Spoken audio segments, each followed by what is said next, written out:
हम लोगों की किताब में जो है यहाँ क्या किया है, थोड़ा सा गलती किया है। यहाँ 1819 के बदले जो है हम लोग क्या करेंगे, 1891 कर लेंगे, ठीक है ना। 1891 में हैंकिंग ने, ठीक है ना, किसकी खोज करी थी बताएं? एक्स स्काई की खोज करी थी। ये जो हम लोग देख रहे हैं एक्स बॉडी, ठीक है ना, इन्होंने बताया था कि मनुष्यों के अंदर जो भी गुणसूत्र होते हैं उन्हें हम लोग कितने भागों में बांट सकते हैं, 2 भागों में बांट सकते हैं, ठीक है ना। जितने भी गुणसूत्र होते हैं उनको कितने भागों में बांटा जा सकता है, 2 भागों में, ठीक है। 1819 को हम लोग क्या कर लेंगे यहाँ पे, 1891, ठीक है ना। इसको हम लोग मिटा के और कितना लिख लेंगे, 1891 लिख लेंगे, ठीक है ना। 1891 में खोज करी गई थी। और गुणसूत्र के बारे में हम लोगों ने देखा था, फिर से एक बार देख लेते हैं। गुणसूत्र जो है वो कितने प्रकार के होते हैं बताएं? क्रोमोसोम जो है ये 2 तरह के होते हैं। पहला हो गया, नंबर फर्स्ट हो गया कौन सा, दैहिक, ठीक है ना, दैहिक गुणसूत्र। और नंबर सेकंड हो गया कौन सा, हाँ, लिंग गुणसूत्र। लिंग गुणसूत्र जो है हम लोग इसको कहेंगे, इसका और भी नाम हम लोग देखे थे, कायिक गुणसूत्र जो है, और फिर क्या चीज़, कायिक गुणसूत्र या अलिंग गुणसूत्र जो है हम लोग इनका नाम लिखे थे। क्या लिखे थे, अलिंग गुणसूत्र, ठीक है।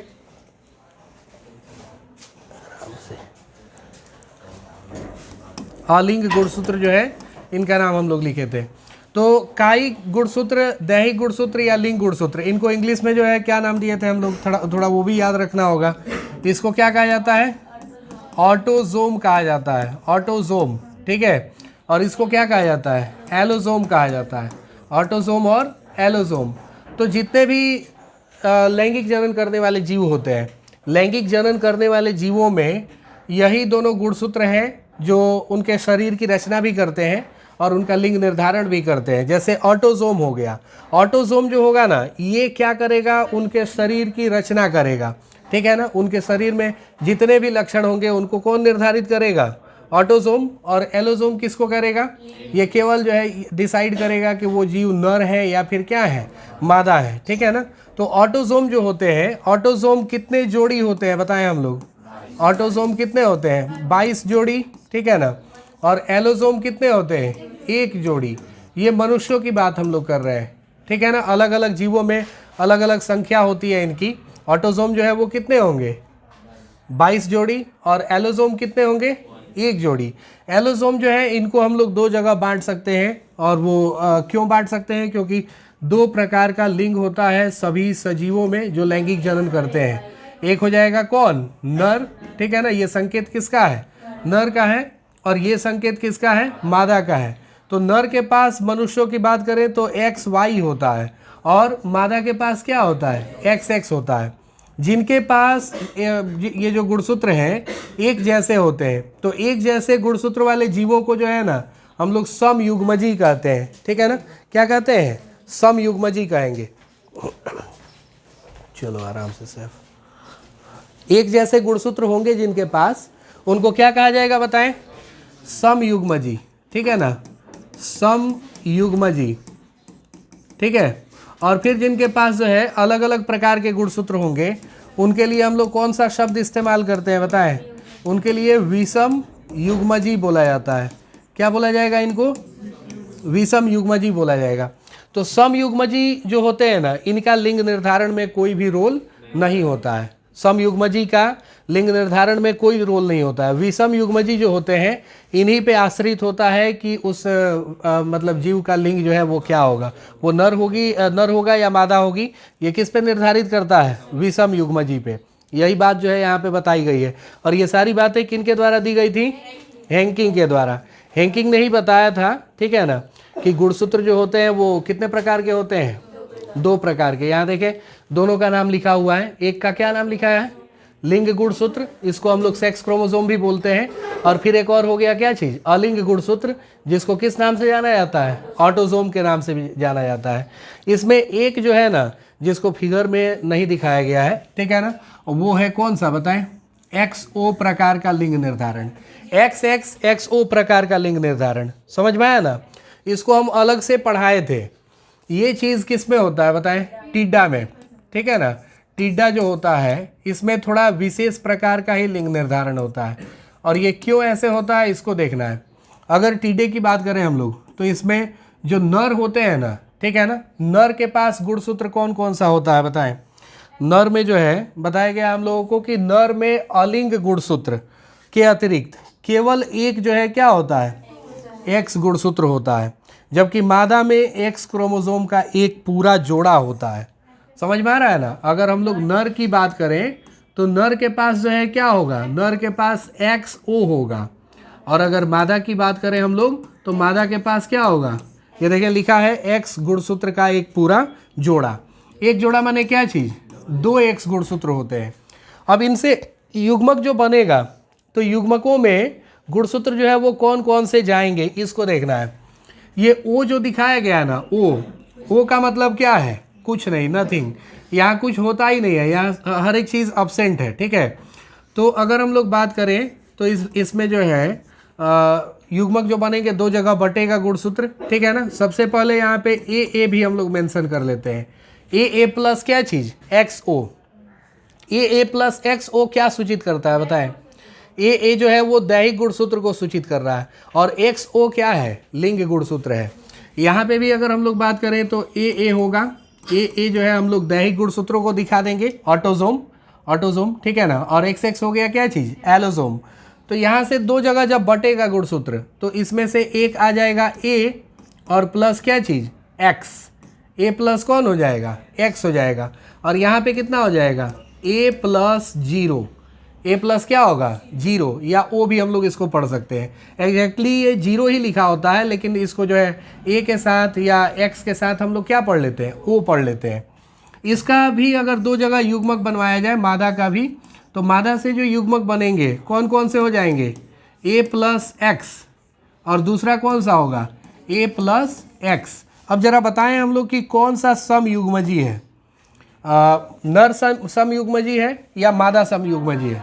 मादा समयुग्मजी है। मादा से दोनों ही हाल में क्या आ सकता है बताएं, ए प्लस एक्स और ए प्लस क्या चीज़, एक्स, यानी इसमें कोई अंतर नहीं है। तो लिंग निर्धारण में टिड्डियों की अगर बात करें हम लोग तो टिड्डियों में लिंग निर्धारण में मादा का रोल होता है या नर का, नर का रोल होता है, ठीक है ना। जैसे देखें अगर नर से आ गया ए प्लस एक्स और मादा से भी आ गया क्या चीज़, ए प्लस एक्स, तो उस स्थिति में जो संतान बनेगी उसमें क्या हो जाएगा, ए प्लस एक्स एक्स, यानी जो दैहिक गुणसूत्र है वो भी आएंगे और दैहिक गुणसूत्रों के बाद जो लिंग गुणसूत्र है उसके साथ कौन हो जाएगा, एक्स एक्स हो जाएगा। तो एक्स एक्स हो गया यानी वो नर है या मादा है, मादा है। तो इस स्थिति में मादा संतान जन्म लेगी। जबकि वही अगर हम लोग देखें इस तरह से इन दोनों को मिलाते हैं, ठीक है ना, इन दोनों को मिला दिया जाए तो इन दोनों से जो है क्या बनेगा, ए और प्लस लिंग गुणसूत्रों में केवल मादा से एक्स आया हुआ है, नर से जो है कुछ आया है क्या, नहीं, नर से कुछ भी नहीं आया है, ओ आया है, नर से ओ आया है।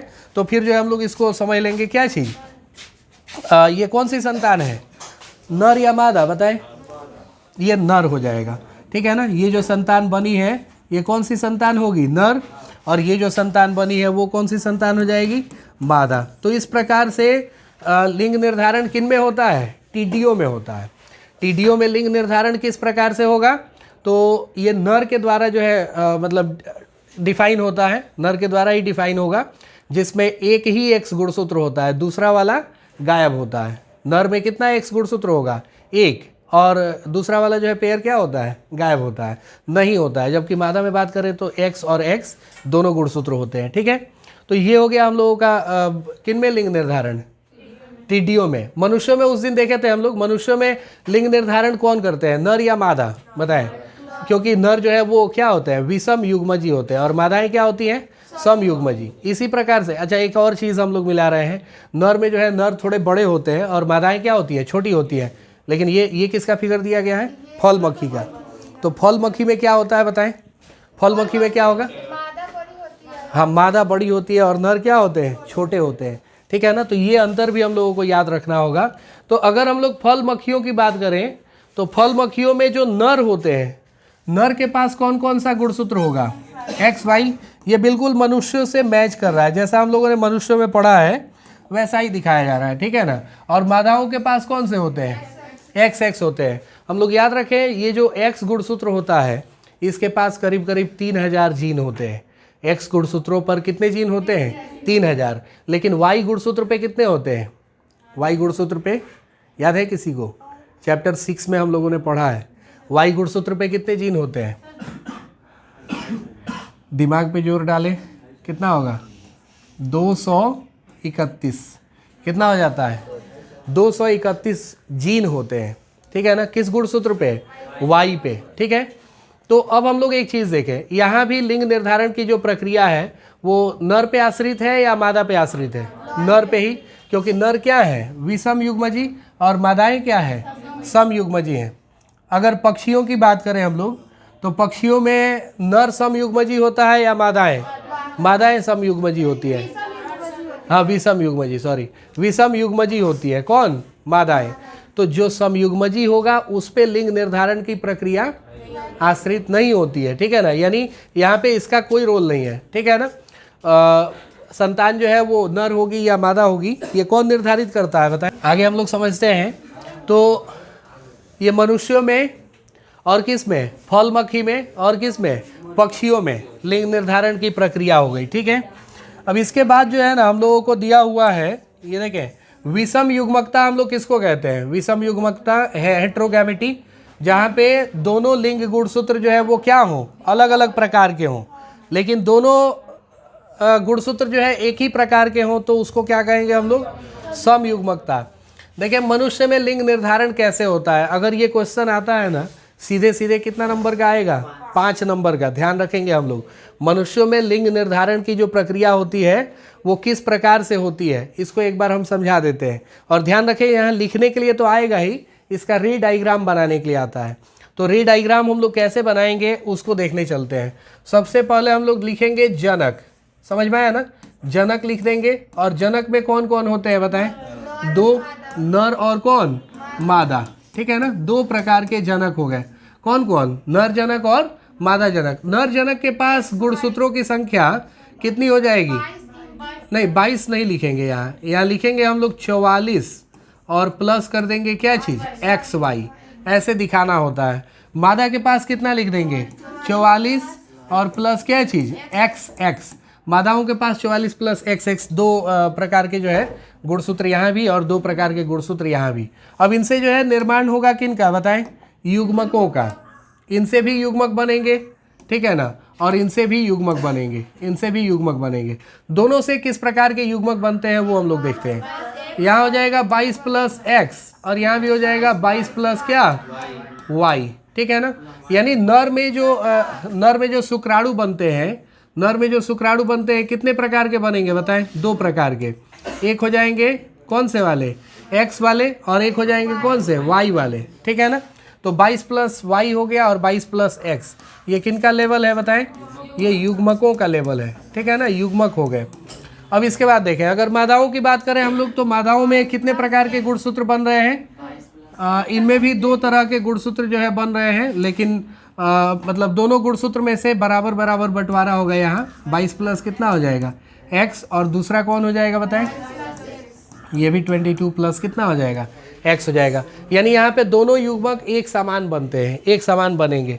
अब इसमें हम लोग किसको किससे मिलाएं ये देखना है। तो किसको किससे मिलाया जाए, अगर हम लोग इस वाले को, ठीक है ना, ऐसे ही दिखाना है, इसका रे डायग्राम ऐसे ही बनाना है। इन दोनों को मिला दिए, कौन सी संतानें बनेंगी बताएं। सबसे पहले तो 22 और 22 कितना हो जाएगा, 44, 44 और प्लस कितना, 44 प्लस हो जाएगा, इसको थोड़ा हम लोग मिटा लेते हैं। देखें 44 प्लस कितना हो जाएगा बताएं, 44 प्लस 44 प्लस कितना, एक्स एक्स की एक्स वाई, एक्स एक्स, क्योंकि नर से भी आया है क्या चीज़, एक्स, और मादा से भी आया है क्या चीज़, एक्स। तो ये पहला जो है संतान, ये संतान कैसी होगी बताएं, ये मादा संतान होगी, ठीक है ना, मादा संतान होगी। उसके बाद चले हम लोग दूसरा मिलाते हैं, इसको और फिर इसको मिला लेते हैं। बताएं इससे संतानें कौन बनेगी, 44 प्लस यहाँ से भी एक्स और वहाँ से भी एक्स, तो XX हो जाएगा, 44 प्लस क्या हो जाएगा, XX हो जाएगा, यानी ये भी संतान कैसी होगी, मादा संतान होगी, ठीक है ना। इसके बाद चले दूसरा हम लोग मिलाएं, इन दोनों को अगर मिलाया जाए, इन दोनों को, तो क्या हो जाएगा 44 प्लस XY, 44 प्लस XY का मतलब क्या हो गया, नर संतान। और फिर एक और हम लोग मिला लेते हैं, अगर इन दोनों को मिला लेते हैं, इन दोनों को मिलाते हैं, तो यहाँ भी 44 प्लस कितना हो जाएगा, XY हो जाएगा। 44 प्लस XY का मतलब क्या हो गया, ये भी संतान कैसी होगी, नर संतान होगी, ठीक है ना, XY। तो यहाँ हम लोग बताते हैं क्या चीज़ बताएं, हम लोग कहेंगे कि जब हाँ मनुष्यों में लिंग निर्धारण करा के हम लोग देखते हैं तो पता चलता है हम लोगों को कि 50% चांस है, 50% चांस है कि जो संतानें होंगी वो क्या होंगी, मादा संतानें होंगी, ठीक है ना। और 50% चांस है कि जो संतानें होंगी वो कैसी होंगी, नर संतानें होंगी। नर संतान का भी प्रतिशत कितना है, 50%। 50% किसका चांस है, नर होने का चांस है। तो ये इसका रे डायग्राम होता है, समझ में आ रहा है ना, रे डायग्राम इसका यही होता है। ये इसको हम लोगों ने समझा, ठीक है ना। इसके बाद देखें,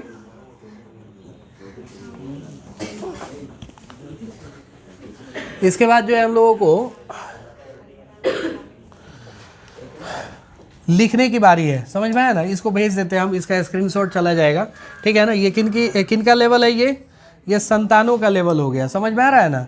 ये किन का लेवल है, ये संतानें जो है वो कैसी होंगी, इसको देखना है। संतानें जो है वो कैसी होंगी, ये हम लोगों को यहाँ पे बताया गया। तो 50% चांस है किसका, मादा होने का, और 50% चांस है नर होने का, ठीक है। अब चलें इसके बाद जो है हम लोग समझे, एक और प्रक्रिया दी गई होगी जिसमें देखें बताया जा रहा है ना कि निषेचन ही नहीं होता है, समझ में आ रहा है ना। निषेचन जो है वो क्या होता है, नहीं होता है। और उससे पहले हम लोगों को एक और टॉपिक जो है एक्सप्लेन किया गया है, और ये टॉपिक किसका है देखे ज़रा, यहाँ पे बताया जा रहा है ना कि 50% प्रायिकता जो है वो क्या होने की है, बालिका, लड़की होने की है, ठीक है ना। लेकिन हमारा दुर्भाग्य है, ये देखें हमारा दुर्भाग्य है कि समाज में लड़की पैदा करने के लिए माता को दोष दिया जाता है, लिखा भी है, समझ में आ रहा है ना। और हम लोग जानते भी हैं लड़की संतान अगर हुई है तो इसका दोष किसको जाता है, मादाओं को जाता है, समझ में आया ना। यानी जो बहुएं होती हैं, समझ में आ रहा है ना, उनको जो है बोला जाता है, ठीक है। पक्षियों में लिंग निर्धारण की प्रक्रिया जो है वो थोड़ी सी अलग है। और कुछ ऐसे भी हैं जैसे कि अगर छिपकली हो गई तो छिपकली के जो अंडे होते हैं ना, उनमें लिंग निर्धारण निर्भर करता है मौसम पे, तापमान पे। कछुआ हो गया, कछुओं में भी लिंग निर्धारण किस पे निर्भर करता है, तापमान पे ही निर्भर करता है। तापमान अगर ज़्यादा हुआ अर्थात ज़्यादा गर्मी हुई तो छिपकली में जो है कैसी संतानें उत्पन्न होंगी, नर या मादा, नर संतान। और अगर तापमान कम हुआ तो मादा संतानें। फिर उसी तरह से जो है अगर कछुए में देखा जाए तो ठीक इसके विपरीत होता है, अगर ज़्यादा तापमान हुआ तो मादा संतानें, और कम तापमान हुआ तो नर संतानें, ठीक है। अब चलें एक और प्रक्रिया हम लोगों को देखना है, फटाफट इसको देखेंगे। और इसको हम लोग कहते क्या है बताएं, कौन बताएंगे, यहाँ देखें क्या लिखा हुआ है, याद है ना। अनिषेक जनन किसको कहते हैं, बिल्कुल। सबसे पहले तो इसकी परिभाषा जो है हम लोग नहीं भूलेंगे कभी भी। ये देखें क्या लिख दिया है, अनिषेक, हाँ, तो इसको सुधार लेंगे हम लोग। क्या करेंगे, किसको हटा देंगे, ये च नहीं रहेगा, अनिषेक जनन होता है केवल। तो अनिषेक जनन अर्थात पार्थेनोजेनेसिस, ये किसको कहते हैं हम लोग, जब निषेचन की प्रक्रिया के बगैर ही, ठीक है ना, निषेचन के बिना ही केवल मादा जनक जो होती है ना वही संतानों को उत्पन्न कर देती है, तो फिर इस क्रिया को हम लोग क्या कहते हैं, अनिषेक जनन कहते हैं। क्या कहेंगे इसको, अनिषेक जनन। उदाहरण से हम लोग समझते हैं, ये देखें, ये जो हम लोगों को लेवल दिखाया गया है किनका, जनकों का, ठीक है ना, जनक पीढ़ी हो गया। तो जनक पीढ़ी में जो मादाएं होती है अर्थात रानी मधुमक्खी जो होती है, हम लोग पढ़े हैं मधुमक्खियों में कितने प्रकार की मधुमक्खियां होती हैं, छत्ते में 3 प्रकार की मधुमक्खियां मिलेंगी। कौन कौन, एक रानी मधुमक्खी, एक कौन, ड्रोन, ठीक है ना, ड्रोन हो जाएगा, और एक कौन, श्रमिक, श्रमिक या कार्यकर्ता, ठीक है ना, श्रमिक या फिर क्या बोलते हैं कार्यकर्ता मधुमक्खियाँ। इनमें कौन मादा है, रानी, कौन नर है? ड्रोन। ड्रोन जो है वो क्या है? नर है। और श्रमिक क्या है? श्रमिक जो है इनके लिए हम लोग क्या कहेंगे? अप्रजाई मादाएं। ठीक है ना, ये भी क्या होती है? मादाएं ही होती हैं, लेकिन ये अप्रजाई, अप्रजाई क्या होती है? मादा होती है। अप्रजाई मादा का अर्थ क्या हुआ बताएं? अप्रजाई मादा का अर्थ हुआ कि ये जनन नहीं कर सकती है, जनन में इनका कोई रोल नहीं होता है, इसलिए इनको श्रमिक नाम दिया गया है। समझ में आ रहा है ना? क्या नाम दिया गया है बताएं? श्रमिक।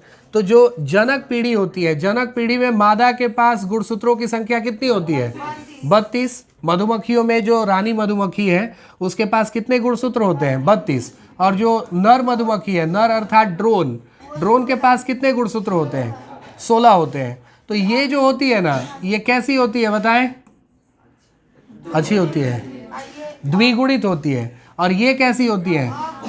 अगुणित होती है। कैसी होंगी ये? अगुणित होगी। ये द्विगुणित और ये कैसे? अगुणित। इनके पास गुणसूत्र जो होता है वो जोड़े में होता है, और इनके पास गुणसूत्र क्या होते हैं? आधे आधे होते हैं।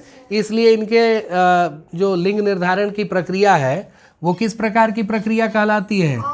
अगुणित द्विगुणित लिंग निर्धारण प्रणाली कहलाती है। Haploid diploid sex determination system कहते हैं हम लोग इसको, क्योंकि एक जो है जनक कैसी होती है? डिप्लॉयड द्विगुणित, और एक जनक कैसा होता है? हैप्लॉयड अगुणित होता है।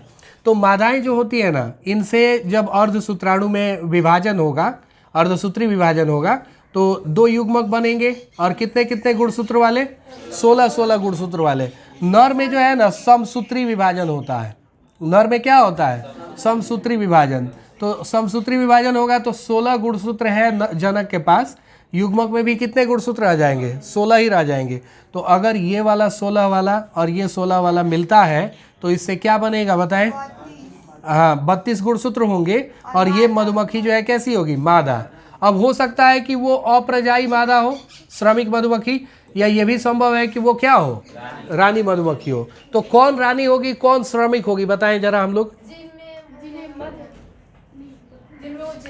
हाँ बिल्कुल, मधुमक्खियों के छत्ते में एक जेली होता है जिसका नाम है रॉयल जेली।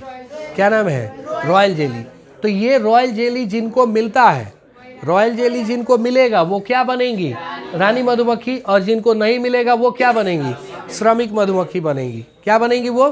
श्रमिक मधुमक्खी बनेंगी। तो इस प्रकार से ये यहाँ पे जो है श्रमिक या रानी ये डिसाइड होता है। जबकि ये वाला जो गुणसूत्र युग्मक बना है रानी मधुमक्खी से, ये एक दूसरा वाला जो युग्मक बना है ना, इस युग्मक के पास इतनी क्षमता है कि वो अपने से क्या बना ले बताएं? नर मधुमक्खी बना ले। क्या बना ले? नर मधुमक्खी बना ले। पुम मधुप कहते हैं। मधुप यानी मधुमक्खियाँ। तो पुम मधुप का मतलब हो गया नर मधुमक्खी। तो नर मधुमक्खी अर्थात ड्रोन बनाने की क्षमता रानी मधुमक्खी में अकेले ही होती है, उसके लिए ड्रोन की जरूरत नहीं है। तो इस प्रकार के लिंग निर्धारण को हम लोग क्या कहते हैं? अनिषेक जनन कहते हैं। तो अनिषेक जनन जो है वो किस में होता है बताएं? मधुमक्खियों में होता है। और किसी में होता है क्या? टर्की में। और किसी में? रोटीफर्स। रोटीफर्स हम लोग देखे हैं, ये समुद्र में जो है हम लोगों को मिलेंगे। अब उसके बाद एक और है, शहद कौन लाती है? शहद नहीं लाती है, शहद बनाया जाता है। ठीक है ना? हाँ शहद जो है बनाया जाता है। और ये शहद बनता कैसे है, इसकी प्रक्रिया बहुत खतरनाक है। ठीक है ना, हम लोग जानते हैं। लेकिन हाँ, काम करती है श्रमिक मधुमक्खियाँ, उनका नाम ही है श्रमिक। श्रमिक अर्थात क्या चीज़? काम करने वाली। तो काम करने वाली जो मधुमक्खियाँ हैं वही शहद बनाती हैं, फूलों का रस इकट्ठा करके लाती हैं, शहद बनाती हुई है। हमारे भारत में मधुमक्खी की कौन सी प्रजाति प्रचलित है बताए हैं? कौन सी प्रजाति जो सबसे ज़्यादा फेमस है? एपिस। एपिस तो हम लोग कहते हैं मधुमक्खी को। ठीक है, और मधुमक्खी पालन को एपी कल्चर कहा जाता है। तो मधुमक्खियों से संबंधित जो है ये नाम हम लोग याद रखेंगे, एपिस मिलीफेरा। एपिस मिलीफेरा जो कि एक इटालियन प्रजाति है, ये भारत में सबसे ज़्यादा पाली जाती है। किसके लिए? शहद के लिए। और नंबर 2 पे कौन है? नंबर 2 पे है एक और एपिस इंडिका। कौन है? Apis indica. ठीक है ना। और उसी चैप्टर से रिलेटेड एक और जो है हम लोगों को यहाँ पे दिया गया था, ये फ़ोटो भेजे हुए थे। टेलीग्राम पे ये फोटो गया था, ठीक है ना। ये चैप्टर 9 से संबंधित है, जिसमें हम लोगों को बताया गया था ब्लैक रिवॉल्यूशन किसके लिए होता है, पेट्रोलियम के लिए, ठीक है ना। ब्लू रिवॉल्यूशन किसके लिए, नीली क्रांति मछली, काली क्रांति किसके लिए, पेट्रोलियम के लिए। भूरी क्रांति किसके लिए, चमड़े के लिए। और गोल्डन रिवॉल्यूशन फल या शहद के लिए। ग्रीन रिवॉल्यूशन फूड ग्रेन्स, अनाज। और ग्रे रिवॉल्यूशन फर्टिलाइजर, ठीक है ना, खाद वगैरह के लिए। पिंक रिवॉल्यूशन प्याज के लिए, एक और चीज़ के लिए किया जाता है। पिंक रिवॉल्यूशन जो है एक और चीज़ के नाम से जाना जाता है, और वो क्या है, झींगा, ठीक है ना। झींगा हम लोग जानते हैं ना, तो झींगा उत्पादन, हाँ झींगा मछली नहीं है, वो आर्थ्रोपोडा में आता है, कीट में आता है, कीट की श्रेणी में आता है। तो झींगा जो है उसको मछली लोग बोल देते हैं, लेकिन मछली है नहीं वो। उसको विज्ञान जो है क्या मानता है, हमारा बायोलॉजी क्या मानता है, कीड़ा मानता है। समझ में आया ना। ओनियन और झींगा, प्रॉन, इन दोनों के लिए पिंक रिवॉल्यूशन, गुलाबी क्रांति।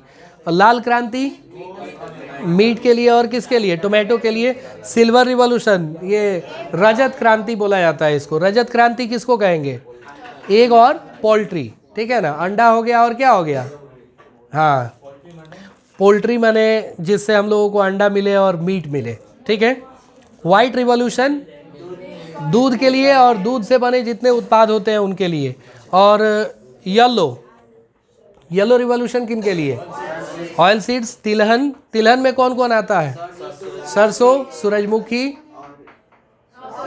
सोयाबीन और एवरग्रीन रिवॉल्यूशन, ये किसके लिए होता है, ओवरऑल डेवलपमेंट, ठीक है ना। तो ये सब भी हम लोगों को याद रखना चाहिए। ये चैप्टर 9 से बिलोंग करता है, समझ में आया ना। चैप्टर 9 में हम लोगों ने ये सब चीज़ें पढ़ी है। तो चले अब अगला जो है ना, हम लोगों को टॉपिक दिया गया है क्या चीज़, उत्परिवर्तन। उत्परिवर्तन को कौन परिभाषित करेंगे, देखें गुणसूत्र जो है, अभी हम लोगों ने गुणसूत्र के बारे में पढ़ा। गुणसूत्र जो है वो कितने प्रकार के होते हैं, 2 प्रकार के, ठीक है ना। 2 प्रकार के गुणसूत्रों को शॉर्टकट में हम लोग कह लेंगे क्या चीज़, एक ऑटोजोम और एक क्या चीज़, एलोजोम। ऑटोजोम एलोजोम दोनों होता है। इनकी संख्या कितनी है मनुष्यों में, 44, और इनकी संख्या कितनी है मनुष्यों में, 2, यानी 44 और 2 कितना हो जाएगा, 46 हो गया। सवाल है कि गुणसूत्र होते कैसे हैं। तो गुणसूत्रों की संरचना अगर बनाएं हम लोग, तो गुणसूत्र जो है इस प्रकार से दिखेंगे, इस प्रकार से गुणसूत्र दिखेंगे, किसकी तरह, तितली की तरह। और इनका जब विभाजन होता है ना, तो विभाजन यहाँ से होता है, ये देखें हम लोग ध्यान से, यहाँ से ये कितना भाग में बंटते हैं बताएं, 2 भाग में बंटते हैं, ठीक है। तो कभी कभी ऐसा होता है ना कि गुणसूत्र जो है वो पूरा नहीं जा पाते हैं अगले पीढ़ी में। जैसे जनक से जब संतानें बनती हैं, हो सकता है एक गुणसूत्र जो है वो ज़्यादा हो जाए, या एक गुणसूत्र क्या हो जाए, कम हो जाए, या फिर उसका कोई एक भाग कट जाए, इतना भाग जो है गुणसूत्र का क्या हो गया है, गायब हो गया है। तो इस तरह की घटना अगर होती है, गुणसूत्रों की संख्या में परिवर्तन या गुणसूत्रों की संरचना में परिवर्तन, ध्यान रखें परिवर्तन किसमें है, एक तो संख्या में परिवर्तन, ठीक है ना, और दूसरा किसमें, संरचना में। समझ में आ रहा है ना। गुणसूत्रों की संख्या, गुणसूत्रों की संरचना, अगर इन दोनों में, और वो दोनों में हो सकता है, दोनों का मतलब क्या चीज़, अलिंग गुणसूत्र में भी। जैसे मान के चले यहाँ 44 होना चाहिए, अगर 43 हो गया, ठीक है ना, या फिर 43 के बदले कितना हो गया, 45 हो गया, ये भी घटना हो सकती है। तो यहाँ दोनों संभव है, ये संख्या घट भी सकती है और बढ़ भी सकती है। लिंग गुणसूत्रों में भी सेम यही कंडीशन होता है, 1 हो जाएगा या फिर क्या हो जाएगा, 3 हो जाएगा। तो अगर इनकी संख्या में परिवर्तन होता है, या फिर दूसरा हम लोग कहेंगे क्या चीज़, इनकी संरचना में बदलाव होता है, तो इन दोनों घटनाओं से कौन सी चीज़ें देखने को मिलेंगी बताएं, उत्परिवर्तन। जो रिजल्ट प्रोड्यूस होगा ना, उसको हम लोग क्या कहेंगे, उत्परिवर्तन। तो उत्परिवर्तन की परिभाषा हम लोग कैसे देंगे बताएं। उत्परिवर्तन वह क्रिया है जो डीएनए अनुक्रम में बदलाव ला देती है। सबसे पहले तो डीएनए का अनुक्रम बदल जाएगा, और इसके परिणाम स्वरूप जीव के जीनोटाइप या फिर फिनोटाइप में परिवर्तन आ जाता है। या तो उसका बाहरी लक्षण बदल जाएगा, बाहरी लक्षण को हम लोग क्या कहेंगे, फिनोटाइप, और या फिर जो है उसके अंदर ही जीन में परिवर्तन आ जाएगा।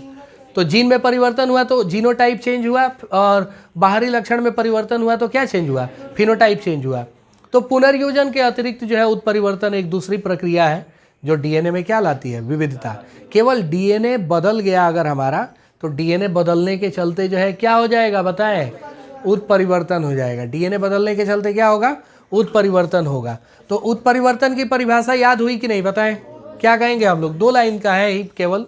उत्परिवर्तन वह क्रिया है जो डीएनए के अनुक्रम में क्या ला देता है, बदलाव ला देता है, और इसके परिणाम स्वरूप जीव के जीनोटाइप और फिनोटाइप में परिवर्तन आ जाता है। ठीक है ना। तो इस तरीके से हम लोग म्यूटेशन को याद रखेंगे। लेकिन म्यूटेशन, हाँ,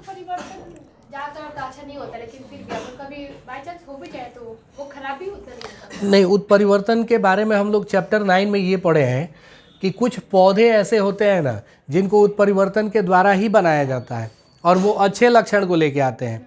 तो हम लोग कह सकते हैं, जैसे देखें डीएनए में बदलाव हो रहा है, तो वो बदलाव अच्छे के लिए हो रहा है या बुरे के लिए हो रहा है, ये हम लोग कह नहीं सकते हैं। समझ में आ रहा है ना। वो बदलाव होने के बाद क्या रिजल्ट प्रोड्यूस हो रहा है उससे डिसाइड होता है। जैसे मान के चले किसी की 6 उंगलियां हो जाती है, तो 6 उंगलियों वालों को क्या समझा जाता है, लकी समझा जाता है। समझ में आया ना। जबकि वो क्या है, वो उत्परिवर्तन है। उसके डीएनए में थोड़ा सा बदलाव हुआ, डीएनए चेंज हुआ और उसकी उंगलियां क्या हो जाती, तो उसके हिसाब से अगर 4 उंगलियां होती तब क्या समझा जाता है, 4 उंगलियां अगर हो जाती तब क्या समझा जाता है, उसको जो है लकी समझा जाता है, इसको अनलकी समझा जाता है कि नहीं। कोई भी देखना नहीं चाहता उसको। 4 उंगलियों वालों को, मान के चले 5 उंगलियां होती है ना, एक गायब हो जाए तो क्या होगा, हाँ। तो देखिए ये उत्परिवर्तन का ही कारण है।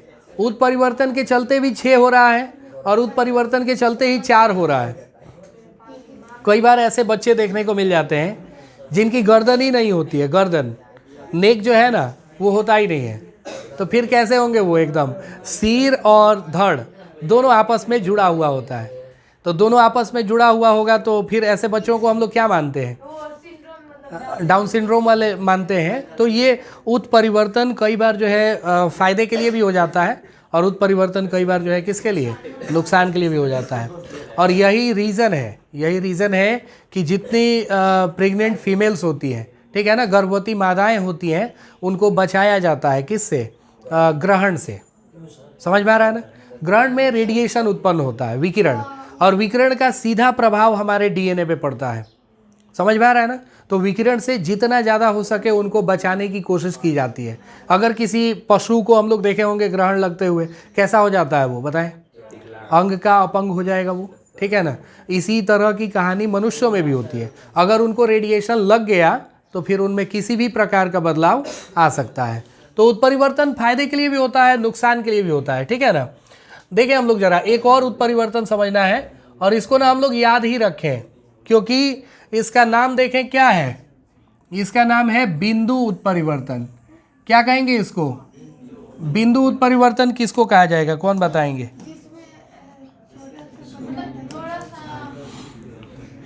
देखें अगर डीएनए के, ध्यान से सुनेंगे, अगर डीएनए के एकल क्षार युग्म में परिवर्तन आता है, एकल क्षार युग्म में परिवर्तन आता है और उसके चलते उत्परिवर्तन होगा, तो उस उत्परिवर्तन को हम लोग क्या कहते हैं बताएं, बिंदु उत्परिवर्तन, पॉइंट म्यूटेशन या फिर जीन म्यूटेशन कहा जाता है। समझ में आया ना। इसको डिटेल में अगर देखा जाए तो डिटेल में जो है इस तरीके से नजर आएगा हम लोगों को। ठीक है ना। मान के चलें कि ये डीएनए का एक क्या हो गया, छोटा सा अनुक्रम हो गया। ठीक है। और डीएनए के इस अनुक्रम में क्षार युग्मों को अगर हम लोग सजाएं तो क्षार युग्म इधर कौन कौन है, ए है, टी है, जी है, सी है, फिर सी हो गया, जी हो गया, जी हो गया, ए हो गया, टी हो गया। बहुत सारे लोगों का डाउट होता है कि सर ये कैसे याद कर रहे हैं, इसमें याद रखने जैसी कोई चीज़ नहीं होती है। ठीक है ना। वो रैंडम होता है। रैंडम मतलब 4 ही हैं, कौन कौन, ATGC, कोई भी आ सकता है। ठीक है ना। तो ये एक एग्जाम्पल हम लोग ले रहे हैं, ये एक एग्जाम्पल ले रहे हैं, इसको याद नहीं किया जाता है। हाँ ये याद करना है हम लोगों को कि किसके साथ किसको जोड़ें। जैसे ए के साथ हम लोग किसको जोड़ें, तो ए के साथ किसको जोड़ते हैं और जी के साथ किसको जोड़ते हैं, सी को। कुछ और बदलाव यहाँ दिख रहा है क्या, इसको डबल बॉन्ड से जोड़ते हैं और इसको किससे जोड़ते हैं, ट्रिपल बॉन्ड से जोड़ते हैं। तो ध्यान रखें हम लोग, ए के साथ कौन आएगा बताएं, टी आ जाएगा, टी के साथ कौन आएगा, ए आएगा, जी के साथ सी, और सी के साथ कौन, जी, फिर सी के साथ जी, जी के साथ सी, जी के साथ सी, ए के साथ टी, और फिर उसके बाद क्या चीज़, ए, फिर टी के लिए ए, और फिर टी के लिए क्या चीज़, ए, और जी के लिए क्या चीज़, सी। तो यहाँ पे अगर एक अनुक्रम देखा जाए ना हम लोगों को, तो दिख रहा है ए टी जी सी, और फिर उसके बाद नीचे आ जाएंगे, नीचे आ जाएंगे तो हम लोगों को मिलेगा क्या क्या बताएं, जी सी सी, ठीक है ना। फिर ऊपर जाएंगे, ऐसे ऐसे चलता है ये, ऐसे ऐसे टेढ़ा मेढ़ा, तो जैसे चल रहा है। अब इसी में देखें, ए के बाद कौन आया है, एक अनुक्रम जरा लिखे हम लोग, तो ए के बाद आया है टी, और टी के बाद आया है जी, और जी के बाद आया है कौन, सी। समझ में आ रहा है ना। लेकिन सपोज दैट कि अगर रेडिएशन लगा किसी उस व्यक्ति को, और रेडिएशन लगने के बाद ये देखें बदलाव क्या हो रहा है, बदलाव जो हो रहा है उसको नोटिस करना है। ए के बाद जो है ना जी हो जा रहा है, और जी के बाद जो है टी हो जा रहा है, और उसके बाद सी हो जा रहा है। समझ में आया ना क्या हुआ है इसमें बताएं, केवल एक जो है ना अपना क्या कर दे रहे हैं, हाँ अपना स्थान, केवल एक बेस पेयर जो है वो अपना स्थान बदल दे रहा है। यही समझाया गया है, एकल क्षार युग्म के परिवर्तन से, एक ही क्षार युग्म है और वो बदल गया है, उसके बदलने से जो उत्परिवर्तन होता है इसे क्या कहेंगे हम लोग, बिंदु उत्परिवर्तन कहते हैं, पॉइंट म्यूटेशन कहते हैं, या जीन म्यूटेशन कहते हैं। और इसका सबसे अच्छा उदाहरण होता है कौन बताएं, दात्र कोशिका अरक्तता, सिकल सेल अनीमिया। क्या कहेंगे इसको, sickle cell anaemia. Sickle cell anaemia से क्वेश्चन ना आए ऐसा हो नहीं सकता है, आगे हम लोगों को दिया गया है समझेंगे उसको। लेकिन सिकल सेल अनीमिया हम लोग किसको कहते हैं, दात्र कोशिका अरक्तता, इस बीमारी का नाम याद रखेंगे। और ये किसका उदाहरण है बताएं, पॉइंट म्यूटेशन। ऑब्जेक्टिव में भी क्वेश्चन दे सकता है कि बताइए सिकल सेल अनीमिया किसके कारण होता है, तो हम लोग क्या समझाएंगे, पॉइंट म्यूटेशन जो है वो किसके चलते हो रहा है, बिंदु उत्परिवर्तन, अर्थात एक क्षार युग्म में बदलाव होता है। उसी तरह देखें दूसरा एक और, डीएनए के क्षार युग्मों के घटने या बढ़ने से फ्रेम शिफ्ट म्यूटेशन होता है। कौन सा म्यूटेशन होगा, फ्रेम शिफ्ट म्यूटेशन। ये दो की परिभाषा याद रखेंगे। देखें अगर एकल क्षार युग्म में परिवर्तन होता है तो उसके चलते क्या होगा, पॉइंट म्यूटेशन, बिंदु उत्परिवर्तन। लेकिन अगर डीएनए के क्षार युग्मों में घट जा रहा है या बढ़ जा रहा है, जैसे मान के चलें कि यहाँ पे 4 क्षार युग्म हम लोगों को दिखाई दे रहे हैं, कौन कौन, ए टी जी और सी, बीच में एक और कोई आके एडजस्ट हो गया, बीच में एक और आके एडजस्ट हो गया, जैसे कि ए टी जी सी, कोई भी क्षार युग्म हो सकता है वो, तो एक एडजस्ट हो गया या फिर एक डिलीट हो गया। एक डिलीट हो गया मतलब क्या चीज़, ए जी सी हो गया। इसमें क्या हुआ है बताएं, इसमें प्लस हुआ है और इसमें क्या हुआ है, माइनस हुआ है। समझ में आया ना। तो एक क्षार युग्म प्लस होना या एक क्षार युग्म माइनस होना, ये किसको दिखाता है बताएं, फ्रेम शिफ्ट म्यूटेशन। इन दोनों की परिभाषा पूछी जाती है, ये हम लोगों को याद रखना है। समझ में आ रहा है ना। तो ध्यान रखें, परिवर्तन उत्परिवर्तन जिन कारणों से होता है उन कारणों को हम लोग क्या कहते हैं, म्यूटाजेन। क्या कहते हैं, म्यूटाजेन कहते हैं, उत्परिवर्तजन। क्या कहा जाता है, उत्परिवर्तजन। और जीवों में सबसे ज्यादा उत्परिवर्तन किसके द्वारा होता है, पाराबैंगनी किरणें। पाराबैंगनी किरणें किसको कहते हैं, यूवी रेडिएशन जो सन से आता है, सूर्य से आता है, जिसके लिए हम लोग चश्मे लगाते हैं, धूप वाले चश्मे। तो वो धूप वाले चश्मे अगर नहीं लगाएंगे, आंखों की कोशिकाओं में उत्परिवर्तन होगा और उसके बाद जो है मोतियाबिंद, कैटरेक्ट जैसी समस्या आ सकती है। समझ में आया ना। तो ये था हम लोगों का उत्परिवर्तन। इसके बाद कौन सा टॉपिक दिया है बताएं, आनुवांशिक विकार। लेकिन आनुवांशिक विकार पढ़ने से पहले हम लोगों को ये देखना होगा, कौन सा बताएं, वंशावली विश्लेषण। वंशावली विश्लेषण में हम लोग संकेत याद रखेंगे, संकेत इसमें नहीं भूलेंगे। ये संकेत किसका है बताएं, नर का। ये संकेत किसका है, और ये संकेत जिसका लिंग जो है नहीं जानते हैं हम लोग, उसके लिए ये संकेत प्रयोग करेंगे। और अगर उसको बॉक्स बना के या फिर सर्कल बना के या फिर रोम्बस बना के हम लोग कलर कर देते हैं, तो कलर कर दिए तो वो कौन से व्यक्ति हो गए बताएं, अफेक्टेड, यानी वो आनुवांशिक विकारों से ग्रसित है, उनको किसी न किसी प्रकार का आनुवांशिक विकार है। ये क्रिया मतलब एक जो है दिखा दिया गया नर और एक मादा, इनके बीच में एक लाइन खींच दिया गया, तो लाइन जो है वो क्या दर्शाएगा, मैथुन कॉपुलेशन को दर्शाएगा। अगर जो है दो लाइन खींचा गया इनके बीच, तो दो लाइन का मतलब होता है रिश्तेदारों के बीच मैथुन। अगर ये इस तरह से दिखाया गया तो ये ऊपर वाली चीज़ें जो है वो किनको दिखा रही हैं, जनक को, और नीचे वाली चीज़ें किनको दिखा रही हैं, ये संतानों को दिखा रही हैं, संतति को। बताएं इस जनक की कितनी संतान है, दो। कौन कौन, एक मादा और एक क्या चीज, नर। कौन बड़ा है, नर या मादा, मादा। ये पहले इसका जन्म हुआ है, बाद में इसका जन्म हुआ है, ठीक है। अगर मादा ये नर बड़ा होता तो उसको पहले बनाते, इसको बाद में बनाते, ठीक है।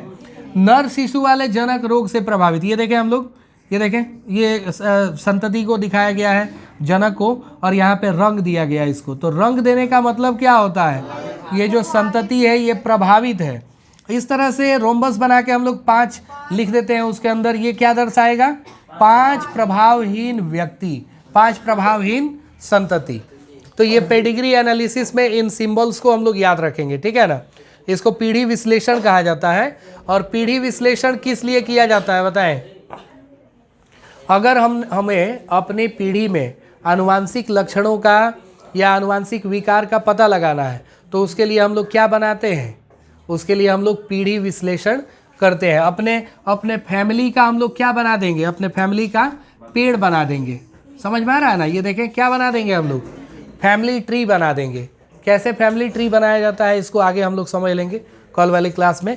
और कल से हम लोग शुरू करेंगे आनुवांशिक विकार एक एक करके।